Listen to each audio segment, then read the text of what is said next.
En opinión, por tu canal independiente, Venevisión. Hoy recibimos en nuestros estudios al diputado Roy Daza, siempre lo digo, colega comunicador social, diputado ante el Parlatino. Bienvenido, como siempre. Muchísimas gracias.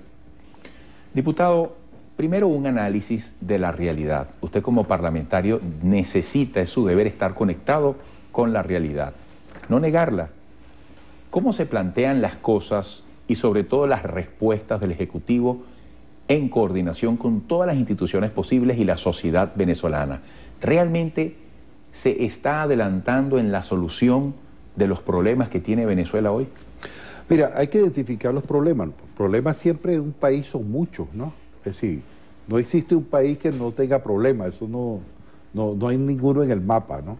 Pero, por supuesto, siempre tienes que dar prioridad. ¿Cuáles son los problemas prioritarios? Evidentemente los problemas económicos, los que están derivados de la inflación, el tema cambiario, el problema del abastecimiento, y creo que en esa dirección es donde, si ubicamos, pues los problemas están ahí.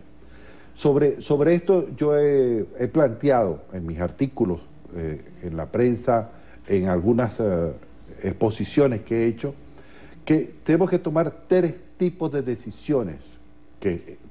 Cuando digo tenemos, es porque la tiene que tomar el Ejecutivo, la tiene que tomar la Asamblea Nacional y la tiene que tomar también el empresariado y los trabajadores. No es una cosa que se pueda parcelar en un solo sector. Pero ¿cuáles son las indicaciones más importantes? Bueno, tenemos que ir a una unificación cambiaria, progresiva, poco a poco, con mucho cuidado, pero hay que ir porque esa distorsión actual, por supuesto, afecta a la economía.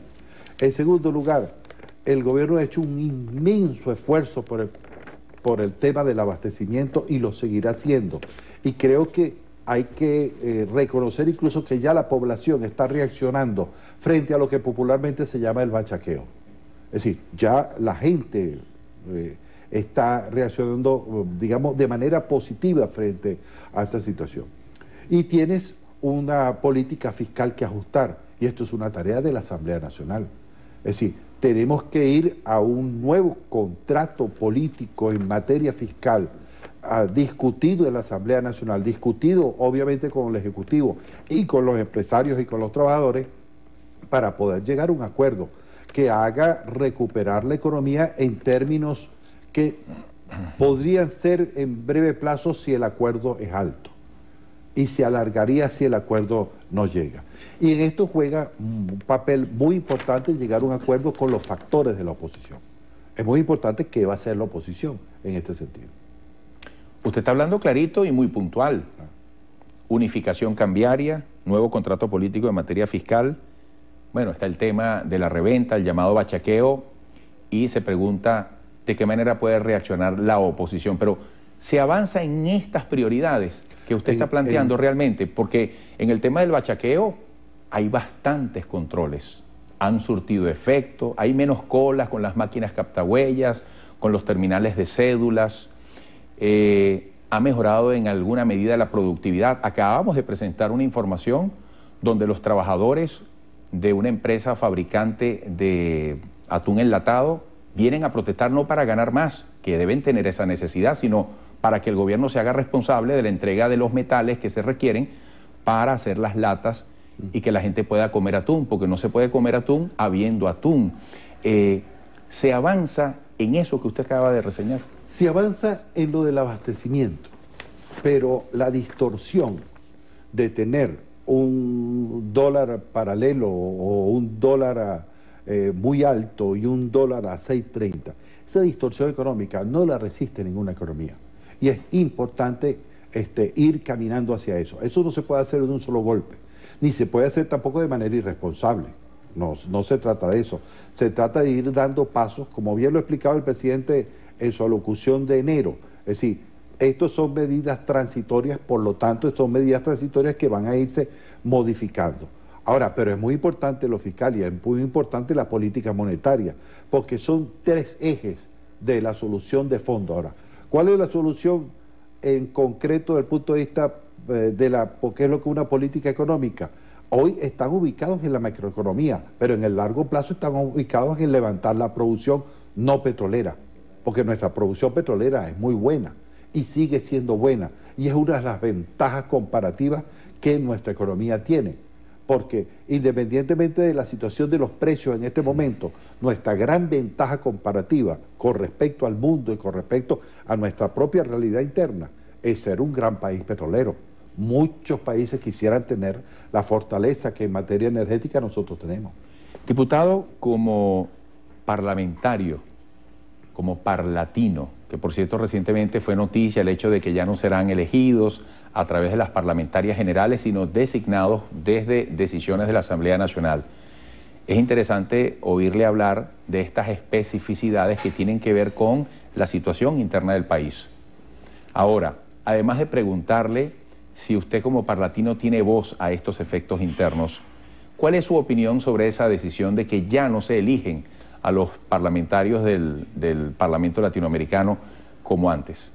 En el Parlamento Latinoamericano siempre ha habido una discusión sobre el problema del Parlamento mismo. Una discusión no es nueva, una discusión que tiene muchos años.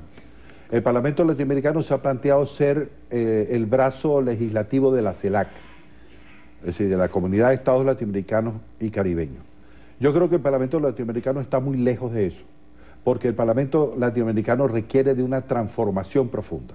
Yo incluso en este momento estoy trabajando en una proposición que voy a presentar, ahora como miembro de la mesa directiva que soy, voy a presentarlo ahorita en julio, una proposición de modificación de sus estatutos y modificación de su reglamento.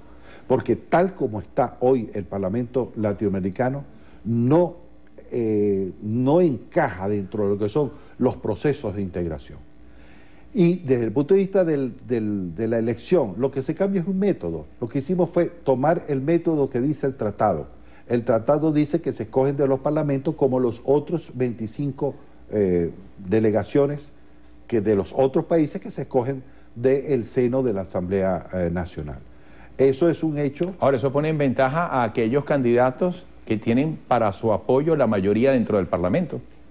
No, tiene... En razón de afiliación política. No, porque la composición del Parlamento siempre se hace como se hace para el Parlamento suramericano en este momento, para el Parlamento amazónico y para el Parlamento indígena.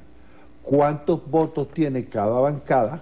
Que son con respecto al porcentaje, le toca una curul, 2 curules, 3 curules, 8 curules, ¿no?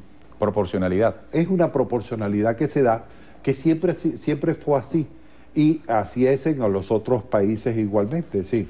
También hay siempre la obligación desde el punto de vista estatutario en los organismos internacionales que las representaciones sean plurales. Diputado, vamos al tema electoral hacia las primarias. Ya para el mes de junio vienen las correspondientes al Partido Socialista Unido de Venezuela.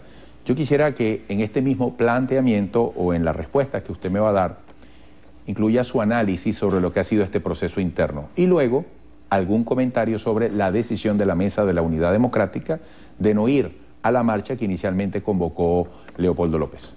Mira, en el proceso interno del Partido Socialista Unido apenas comienza, es decir, está dando sus primeros pasos.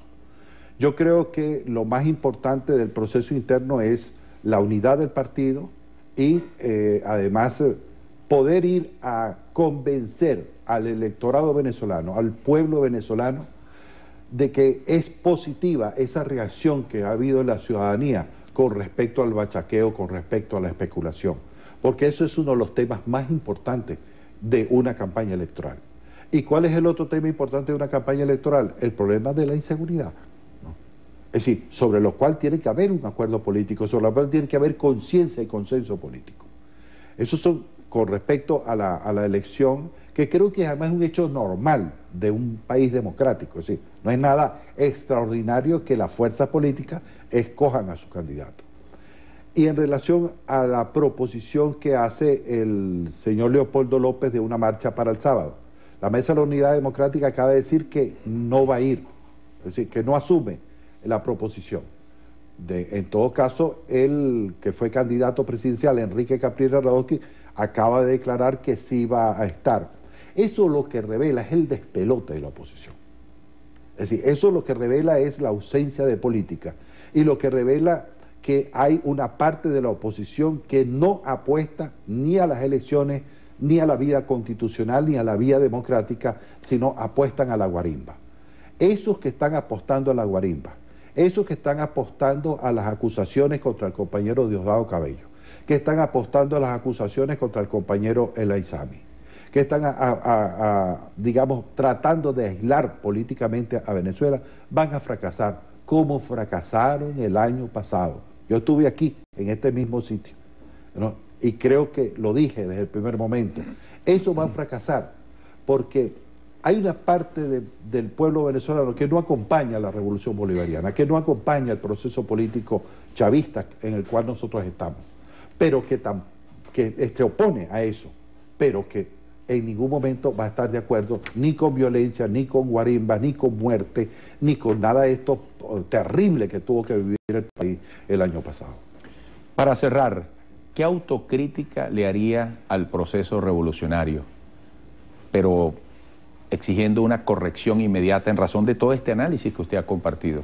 ¿Qué se está haciendo mal que hay que corregir? Tenemos que modificar la política económica. Profundamente. Profundamente en algunos aspectos y en otros aspectos no tan profundamente.